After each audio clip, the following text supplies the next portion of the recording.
நேயர் விருப்பம். குறிப்பிட்ட விஷயங்களை பற்றி நம்ம பேசுறது கிடையாது. அதே விஷயத்த நம்ம லைஃப்பில் நம்ம எக்ஸ்பீரியன்ஸ் பண்ணும்போது தான் ஏன் இதை பற்றி நம்ம முன்னாடியே யோசிக்கல அப்படின்னு தோணும். நம்ம லைஃப்பில் ஏன் இதை கடைப்பிடிக்கவே இல்லை, அப்படிப்பட்ட ரியலைசேஷனை எக்ஸ்பீரியன்ஸ் பண்ண நம்ம லாங் டைம் லிசனர் போலாண்டில் இருந்து ஒரு மெயில் போட்டிருந்தாங்க. அவர் அண்ட் அவரோட வைஃப், இவங்களோட அந்த ரியலைசேஷன் அண்ட் அதிலிருந்து நம்ம என்ன கற்றுக்கலான்றது தான் இந்த எபிசோடில் பார்க்க போகிறோம். ரொம்ப நாள் கழித்து நிறைய அன்போட ஒரு வணக்கம். நீங்கள் கேட்டுட்ருக்குது திஸ் லைஃப் டிக்கெட் பாட்காஸ்ட். நான் உங்கள் விபி. 16 இயர்ஸாக என்னோட வைஃப் எனக்கு தெரியும். எங்களுக்கு கல்யாணமாகி 6 வருஷம் ஆகுது and we are expecting now. வைஃப்க்கு 7 மாதம். ரீசெண்டாக நாங்கள் எஸ் ஆர் நோ திங்ஸை பற்றி நிறைய டிஸ்கஸ் பண்ணுறோம். எனக்கு இது பிடிக்காது, இது ஓகே, இந்தந்த விஷயங்கள் ட்ரிகர் பண்ணும், இதை எப்படி ஹேண்டில் பண்ணலாம் அப்படின்னு நிறையா. ஏன் இவ்வளோ வருஷத்துக்கு அப்புறம் இந்த டாப்பிக்கை பற்றி டிஸ்கஸ் பண்ணுறோம்? சின்ன வயசுலேருந்து நம்ம எக்ஸ்பீரியன்ஸ் பண்ண எவ்வளோ விஷயங்களை அட்ஜஸ்ட் பண்ணி வளர்ந்துருப்போம். ஆனால் எங்கள் லைஃப்குள்ளே வரப்போகிற அந்த புது சந்தோஷத்தை யோசிச்சு we decided to give or take things which is mostly important. எதுக்கு நோ சொல்லணும், எதுக்கு எஸ் சொல்லணும்னு டிஸ்கஸ் பண்ண ஆரம்பித்தோம். குழந்தைன்னு வரும்போது தான் இந்தந்த விஷயங்கள் எல்லாம் இனிமேல் பண்ணக்கூடாது, தேவையில்லாத நமக்கு நல்லது இல்லாத விஷயங்களுக்கு நோ சொல்ல கற்றுக்கணும், நம்ம குழந்தைக்கும் நோ சொல்ல கற்றுத்தரணும், இம்பார்ட்டன்ட்டு நினைக்கிற விஷயங்களுக்கு எஸ் சொல்லணும், ஹெல்ப் வேணும்னா தைரியமாக போய் கேட்கணும்னு கற்றுக்கணும், நம்ம குழந்தைக்கும் அதை கற்றுத்தரணும்னு யோசிக்கிறோம். Say no to things that you don't like. Say yes to things that you value most. அப்போதான் இதையே இவ்வளோ வருஷம் நம்ம கடைப்பிடிக்கல. குழந்தைன்னு ஒரு விஷயம் வரும்போது தான் இதுக்கு இவ்வளோ இம்பார்ட்டன்ஸ் கொடுத்து யோசிக்கிறோம். எதை பற்றி? Being assertive. அசர்ட்டிவ்னா நம்மளோட எண்ணங்கள், தாட்ஸ், எப்படி ஃபீல் பண்ணுறோம், அந்த ஃபீலிங்ஸ், என்ன வேணும்னு நினைக்கிறோம், நம்மளோட நீட்ஸ், எது வேண்டாம், எந்த லெவலுக்கு வேணும் வேண்டான்னு நினைக்கிறோம், நம்ம பவுண்ட்ரிஸ், இதெல்லாம் கிளியராக கான்ஃபிடென்ட்டாக முக்கியமாக ரெஸ்பெக்ட்ஃபுல்லாக எக்ஸ்ப்ரெஸ் பண்ணுறது தாங்க அசர்ட்டிவ்னு சொல்லுவோம். இதே ஒரு விஷயம் நம்மளுக்கு பிடிக்கலன்னு வச்சுக்கோங்க, நோ சொல்ல தயங்கி எதுவுமே சொல்லாமல் போகிறது, அதை மறைச்சிட்டு அட்ஜஸ்ட் பண்ணிட்டு போகிறது பாசிவ்னு சொல்லுவாங்க. Avoiding conflict often leading to unmet needs.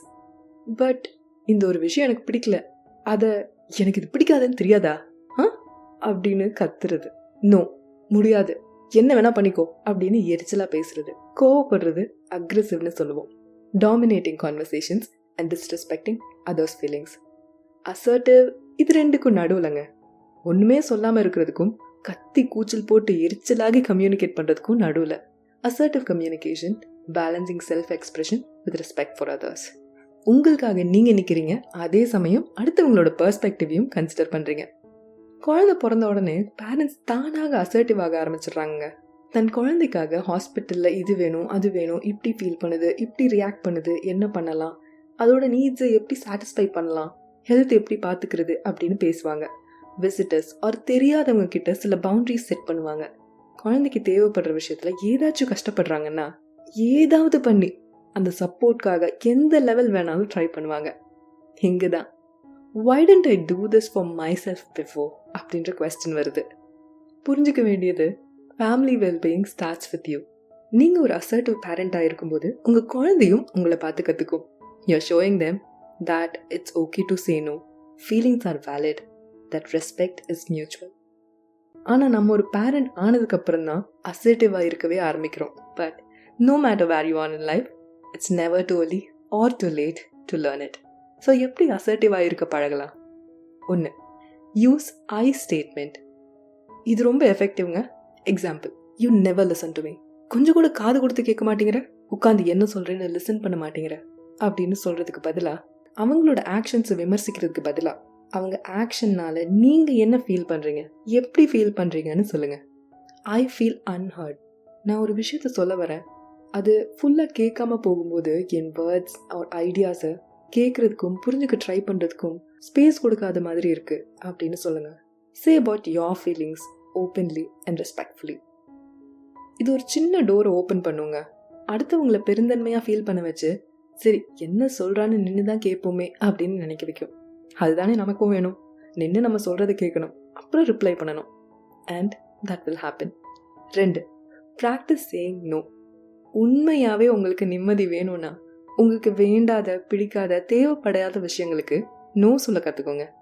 No கேட்கும் ஆளுங்களுக்கு அவங்க எக்ஸ்பெக்டேஷன் உடஞ்ச மாதிரி ஃபீல் பண்ணுவாங்க. யாராக இருந்தாலும் எக்ஸ்பெக்ட் பண்ண விஷயம் நடக்காட்டி வருத்தப்படுறது நார்மல். அதே மாதிரி தான் அவங்களும் உங்கள் நோ கேட்டு வருத்தப்படுவாங்க. சிலர் அவங்க ஏமாற்றத்தை கோபமான வேர்ட்ஸ் அண்ட் ஆக்ஷன்ஸ் மூலமாக எக்ஸ்பிரஸ் பண்ணுவாங்க. இது நார்மல் தான்னு புரிஞ்சுக்கிற மனப்பக்குவத்தை நம்ம பழகணும்.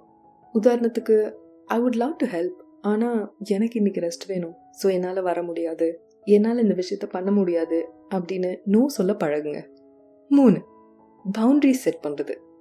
உங்களுக்கு இன்ட்ரெஸ்ட் இல்லாத டாபிக் பற்றி ஃப்ரெண்ட்ஸ், ஃபேமிலி ஆர் உங்கள் சோஷியல் சர்க்கிளில் பேசிகிட்டு இருக்கும்போது, நீயே எதுவும் பேச மாட்டேங்கிற, இதை பற்றி நீ என்ன நினைக்கிற, இது கரெக்ட் தானே, இவங்க பண்ணது தப்பு தானே அப்படின்னு எல்லாம் கேட்கும்போது, I would prefer not to talk about that topic right now, or எனக்கு இதில் ஒப்பீனியன் கிடையாது, not interested in this topic அப்படின்னு சொல்லுங்கள்.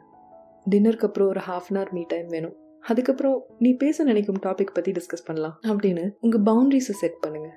சயின்ஸ் படி ரெகுலராக அசர்ட்டிவாக இருக்க ப்ராக்டிஸ் பண்ணும்போது மென்டல் ஹெல்த் இம்ப்ரூவ் ஆகும், ரிலேஷன்ஷிப்ஸ் இம்ப்ரூவ் ஆகும். The journal of psychiatry and neuroscience studies படி அசர்ட்டிவ்னஸ் ஸ்ட்ரெஸ் லெவல்ஸை கம்மி பண்ணும், செல்ஃப் வர்த், கான்ஃபிடென்ஸ் அதிகமாகும், பெட்டர் இமோஷனல் ரெகுலேஷன் கிடைக்கும்னு பப்ளிஷ் பண்ணியிருக்காங்க. இது ஒரு கம்யூனிகேஷன் ஸ்கில் மட்டும் இல்லைங்க, உங்கள் ஆத்தென்டிக் செல்ஃபை வெளிப்படுத்துறதுக்கான ஒரு மைண்ட் செட்டும் கூட. ஸோ உங்களோட உண்மையான ஃபீலிங்ஸ் அண்ட் நீட்ஸை பேசுகிறதுக்கு you don't need permission.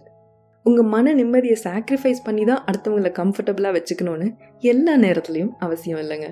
You don't have to wait for a crisis to set a boundary. அதனால் ஞாபகம் வச்சுக்கோங்க, speak up for yourself kindly and clearly. ஏன்னா யோர் வாய்ஸ் மேட்டர்ஸ். இந்த topic பற்றி பேச சொன்ன போலாண்ட் லிசனர் கார்த்திக் ஒரு தேங்க்ஸ் சொல்லிட்டு நம்ம எல்லார் சார்பாக ஒரு பெரிய கங்க்ராச்சுலேஷன் சொல்லலாமா? A tiny heart is beating with love inside you, Nithya. சீக்கிரமா நல்லபடியா அது உங்கள் 2 பேர் கைகள்லையும் வந்து சேரும். What a magical journey awaits you, right? அதுக்காக நீங்கள் இப்போவே ப்ரிப்பேர் ஆக ஆரம்பிச்சிட்டிங்க. அந்த ஜேர்னியில் குழந்தை மட்டும் இல்லைங்க, உங்கள் குழந்தை கூட நீங்களும் சேர்ந்து வளர போகிறீங்க. A lot of things to learn and unlearn. You're going to be such a loving, incredible parents. And உங்கள் குழந்தை is so lucky to have you both. என்னோட அண்ட் நம்ம லிசனர்ஸ் எல்லார் சார்பாகவும் sending you love, calm and light to your family. இந்த எபிசோட்லேருந்து ஒரு சின்ன நல்ல தாட் உங்களுக்கு கிடச்சிருந்தா I'm more happy about it. Next எபிசோடில் பார்க்கலாம். பாய்.